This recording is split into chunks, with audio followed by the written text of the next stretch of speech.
Many years ago, in a quiet village where strength was measured by how well a woman could pound yam or fetch water from the stream, a young bride to be walked into our lives. Her hands were soft, her voice gentle, and her ways strange. We mocked her, doubted her, and nearly rejected her. But what we didn't know was that behind her soft ways was a strength none of us had ever seen before. When my elder brother, Somto, told us he was bringing his fiance to the village to meet the family, my heart danced like ogene.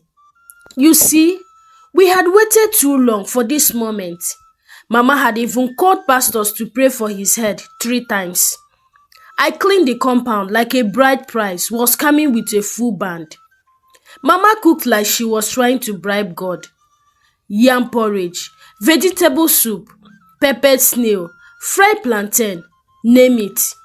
Then came her car, a black Lexus, clean, too clean. That was the first sign. We all peeped from the window, like villagers watching a movie. And then she stepped out. Light skin, lace gown, acrylic nails, wig, touching waist, eyelashes that could fly to America. My mouth just opened small. Not because she wasn't fine. She was fine like 4 people combined. But something about her didn't sit with me. She walked gently like she was afraid to step on dust. You know those girls that walk like the ground owns them rent. Her name was Ifoma, but my brother Somto kept calling her baby girl every 2 seconds. Even when she dropped her bag. Baby girl, are you okay? Baby girl, did you step on anything? Here. Ordinary, how was your trip? He did not ask us. Later that evening, as we were about to sweep the backyard, Mama told me to give her the broom so she could feel at home and join. I carried the broom with joy. This was the test. Let us see something. Ifeoma, here is the broom, I said sweetly. She smiled. Oh, thank you. She took the broom like someone picking up a snake, bent forward a little, and started sweeping like she was drawing map of Africa on the ground. My cousin Chinyere watched her and whispered to me, abeg, which kind sweeping be this one? She dey massage the sand. I tried not to laugh, but it pained me. Our family compound is wide. If you sweep like that, cockroach go think you are petting it. Mama came out, looked at her and smiled. Baby girl, no worry, rest small. My daughter will finish it. As she dropped the broom and went inside to sip juice with crossed leg, I swear, something in me snapped. This one wants to enter our family like this? Ha! God abeg o. The next morning, Ifeoma came out dressed like she was going for a photo shoot. Crop top, high waist jean, high net, replaced with a silk bonnet that looked more expensive than my school fees. I had already fetched water from the well and was busy cleaning the mortar for pounded yam. Mama was slicing bitter leaf like a surgeon. She had refused to use the one we stored in the freezer because fresh one dey make soup sing. Ifeoma stood by the kitchen door, holding her phone and smiling at it. She no go even ask if we need help. I mumbled as I pounded yam like the whole village was hungry. Sonto strolling whistling, wearing one singlet like that and acting like a Disney prince. Ifeoma baby, he said, I told you to rest. You are not here to impress anyone. Just chill, okay? Mama just glanced at him and hissed. Now wow, so we are now saying helping out in the kitchen means someone is trying to impress? I bent and whispered to Chinyere, she should just go. She is soft like ice cream. But something happened that evening. After dinner, While we were washing plates, Ifeoma sat on the balcony with her laptop. What is she always typing sef? I asked, irritation bubbling in my voice. She says she works online, Somto replied. Digital something something. She helps people grow their business and make money with social media. Abi she dey do yahoo? Chinyere said and burst out laughing. But just then, boom, our generator went off. I went outside to see what was wrong. Before I could even check the fuel level, Ifeoma came out with her phone's torchlight and said calmly, "Do you have a screwdriver?" Ha! I blinked. In less than 2 minutes, this same girl who couldn't sweep properly was kneeling beside the generator, opening the panel. Sometimes, the spark plug gets loose. It's a common issue with small gents, she said. We all just stared. She cleaned something with tissue, tightened the bolt, and told me to pull the starter. One try. Vroom! The gen came back to life. Mama gasped. I stood there like they just poured cold water on me. You sabi repair gen? I asked. I took an online course during lockdown, she said, wiping her hands. It's not a big deal. Not a big deal? Girl, you just resurrected our generator like Lazarus. I washed my hands, followed her inside and sat beside her. Ifeoma, abeg, this your online work. Can someone like me learn it? She smiled warmly. Of course, you don't need a degree. You just need to learn how to communicate and use your phone well. She pulled out her laptop and started explaining what content marketing, ghostwriting, and visual assistance meant. As she showed me proof of income, I nearly fell off the chair. I had never seen such alerts that were not from a bet. By the time we slept that night, I was no longer mocking Ifeoma in my mind. I was dreaming of ring lights, dollar clients, and soft life. I had met the girl I thought was useless with broom, but she held the key to unlock a smarter future. The next morning, I woke up earlier than usual. Why? Because I couldn't sleep. I kept dreaming of online clients calling me, Ma, and dollars falling from the sky into my PalmPay account. I couldn't believe someone like Ifeoma, who couldn't even carry one basin of water, was already cashing out online while I was still borrowing data from neighbors to scroll Instagram. So I swallowed my pride and tiptoed to her room. She was already awake, sipping tea and typing. Ifeoma, I said gently. She turned. Chisom, what's up? I scratched my head. Abeg, I won't learn that your online hustle. Her eyes light up. You mean it? I nodded. I'm tired of washing plate for free.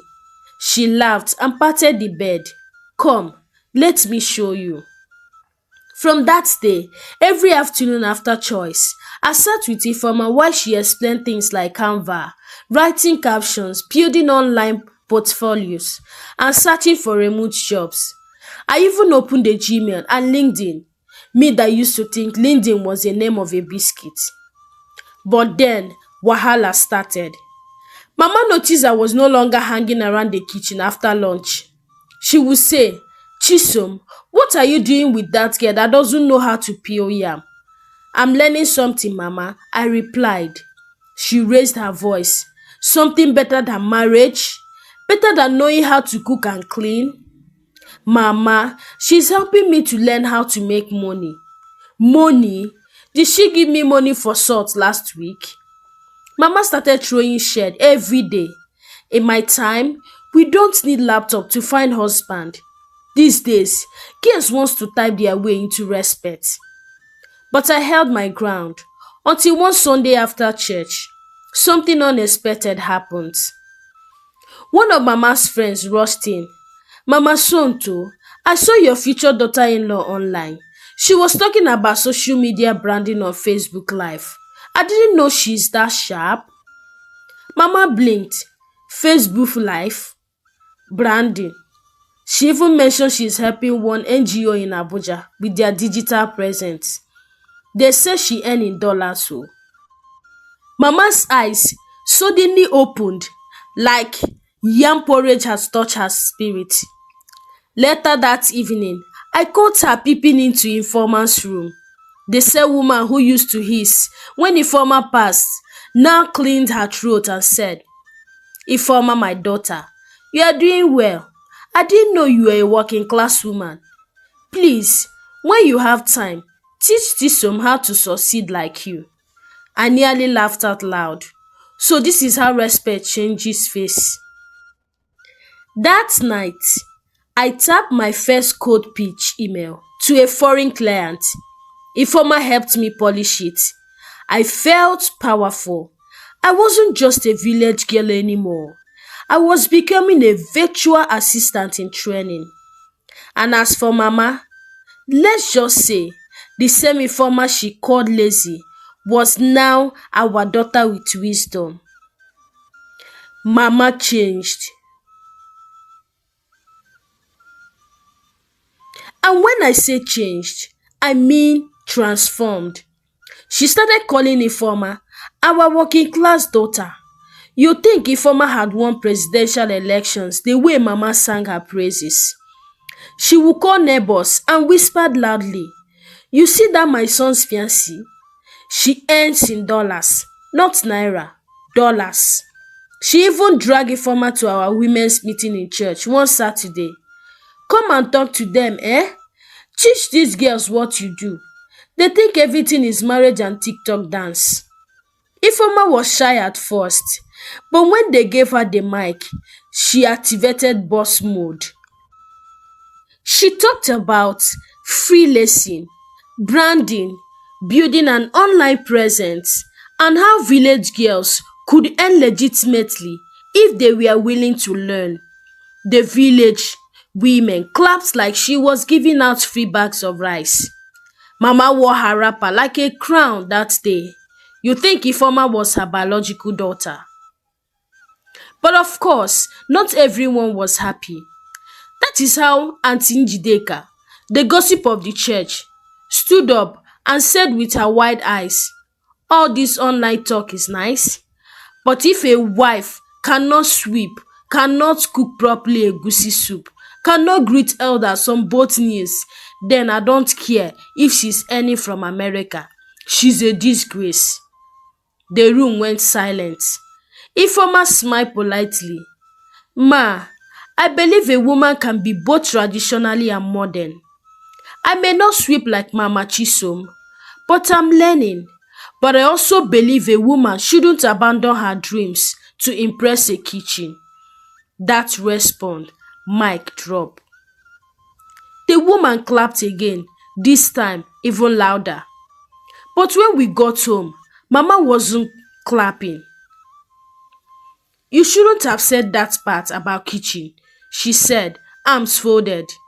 You made me look like I'm forcing you to be traditional. But Mama, I said, she didn't mean it that way. Mama hissed, I just hope your brother knows what he's marrying. This girl is proud, small change, and she already has big mouth. And just like that, Mama's mood changed again. She stopped calling Informa to help in the kitchen, stopped involving her in family plans, and worst of all, she started whispering to my brothers behind closed door. One night, I overheard them. I'm not saying you should leave her, Mama said, but be careful. This girl, she's not submissive.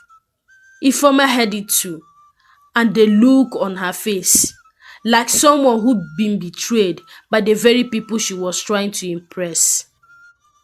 Ifeoma stood at the foot of the bed, a single brown travel bag open before her. She folded her dresses in silence, each movement filled with trembling restraint. I leaned on the door frame, heart racing, unsure whether to speak or retreat. She had barely said two words to anyone since Mama's latest outburst. The one where Mama screamed that she would rather drink poison than live under the same roof as a woman who couldn't roast corn without burning it. That morning had been the final straw. Mama had tossed a wet wrapper at Ifoma's feet, yelling, "You want to be a wife but can't wash clothes without crying about your nails? When you carry belle, will you also call YouTube to help you bathe?" Ifoma had turned away, eyes glistening, but she said nothing. She only whispered, "I see." Now she was packing. "Ifoma," I called softly. She looked up at me, her face a quiet storm of pain and pride. "Chisom, you've tried, you've been kind, but I can't stay where I'm not wanted." Just then, my brother Somto burst into the room. His voice was red with frustration. "What is this? You are leaving?" "Did you hear what Mama said to me this morning?" Ifoma asked, her voice quiet but fierce. "Every day I try. I learn your culture. I help in the kitchen. I stayed respectfully. But no matter what I do, I'm always the outsider, the ajibota, the weak one." "You are not weak," he said, voice cracking. "But your mother thinks I am," she replied. He turned to me like I could offer a solution. I said nothing, because truth be told, I didn't know how to fix this. Mama appeared at the door. "Oh, so you want to run away now?" she said. "Go ahead. You think marriage is TikTok and writing on phone? Go." Ifoma zipped the bag. "Mama, stop," Somto said, stepping between them. "She's my fiance." "I am your mother," Mama fired back. "She would never last in this family. She's not like us." A thick silence fell. And then, like a slap, we heard the word none of us expected. "Then choose," Ifoma whispered. "Her or me." My breath caught in my throat. "Don't do that," Sonto said. "No, I have to," she said, eyes burning. "Because I can't marry into war. I won't live my whole life begging to be seen." He looked between his mother and his fiancé. His mouth opened, then closed. My chest tightened. What would he say? Mama raised her chin defiantly. "We will see if love will cook you soup." Ifoma grabbed her bag and brushed past him. "Ifoma, wait," he shouted. She paused at the door. "Just give me tonight," he said. "Please, one night." She looked at him for a long moment. Then she nodded once and walked out, the door closing softly behind her. That night, Sunto didn't sleep, neither did I. Because the next morning, he was going to make a decision that would change everything for all of us. The house was too quiet. Even the goat in the backyard seems to know something heavy hung in the air. Mama sat in her favorite plastic chair by the kitchen door, peeling yam with more force than necessary. Every scrape of her knife against the brown skin was a warning. I sat at the edge of the bench, clutching my phone but unable to scroll. We were all waiting for Somto. He hadn't come out of his room all night. I knew he hadn't slept. I've heard the low crack of his bed and his footsteps pacing until morning. Then, just as the village cock crowed, his door cracked open. He stepped out, freshly bathed, eyes red but determined. He didn't greet Mama. He didn't say good morning. He simply walked past us all and headed for Ifoma's house. When he reached the door, he knocked. Ifoma opened, fully dressed, suitcase by the door. I followed, quietly, nervously. "I thought you wouldn't come," she said. "I almost didn't," he replied. There was a pause. I made my decision, he said, voice low. I'm going to rent us a place in town, just for now. Her eyes widened. I love you, Ifoma, he continued, but I won't keep choosing between you and my mother. That is not a fair love. Not for you, and not for her. You and I, we need space. Space to build without war. Tears filled her eyes, but she didn't cry. And Mama, she asked, I will always love her, he said, but I won't let her drive you away. If she wants to be part of our lives, she will come around, but we won't beg her. A soft wind rustled through the leaves above. Ifoma, will you stay? He asked. She didn't answer immediately. Instead, she stepped back into the room, slowly pushed her bag aside, and walked back into his arms. I will stay, she whispered, but just know, if she ever raises her hand to me again, I will raise too. Somto took Ifoma to the house and said to Mama, Mama, I'm tired of living between two burning worlds. I love you, Mama, but you've made my relationship a battleground. I won't lose my fiance because you can't let go. He grabbed Ifoma's hand. Let's go, he said. Let's go where there is peace. But Ifoma didn't move. She looked at Mama. If he's coming with me, then you will live with the echo of an empty house, she said. Are you ready for that? Mama's lips quivered. For the first time, she saw the loneliness ahead. Meals for one, silence. Her knees buckled slightly. I'm sorry, she whispered. Ifoma blinked, stunned. What? I said I'm sorry, Mama repeated, tears streaming down her cheeks. I never learned how to love another woman in my son's life, but I don't want to lose either of you. Somto dropped to the ground, weeping openly. He crawled to Mama and held her hand. Ifoma sobbed, heart torn but healing. That day, they chose something different. Not pride, not revenge. They chose to start again. Respect is earned by character, not choice. A woman's value in relationship or family isn't based on how well she sweeps, cook, or bends to cultural norms, but on her character, integrity, and love.